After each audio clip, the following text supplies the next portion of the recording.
Vítam vás pri úvodnom videu.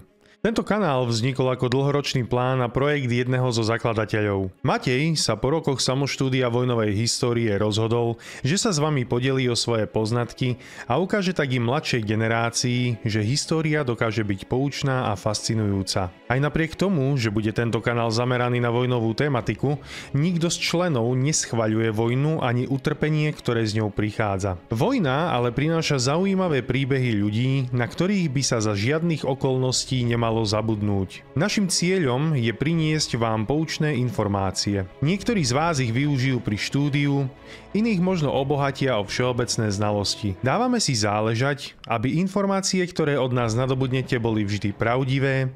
Predsa len ak si z histórie máme niečo vziať, musíme poznať pravdu. Víziou tohto kanálu je priblížiť vám históriu, ale aj súčasnosť armád a vojnových konfliktov. Venovať sa budeme vojenským akciám, airsoftu, nazrieme aj do receptov vojnovej kuchyne a čaká vás množstvo zaujímavého obsahu. Máte sa rozhodne na čo tešiť. Náš tím sa skladá z priateľov, ktorých spája rovnaká vášeň a poháňa motivácia venovať sa čomu rozumieme najlepšie. Budeme vás sprevádzať v zložení Matej, Janči a šarmantná Biba. V našom prvom videu sa spoločne pozrieme na nákup stíhačiek F-16 pre vzdušné sily Slovenskej republiky a krátko nahliadneme aj do histórie nášho letectva po roku 1993. Budeme radi, keď nás podporíte zdieľaním, odberom a lajkom. Vaše návrhy, nápady a postrehy nám môžete zanechať v komentároch.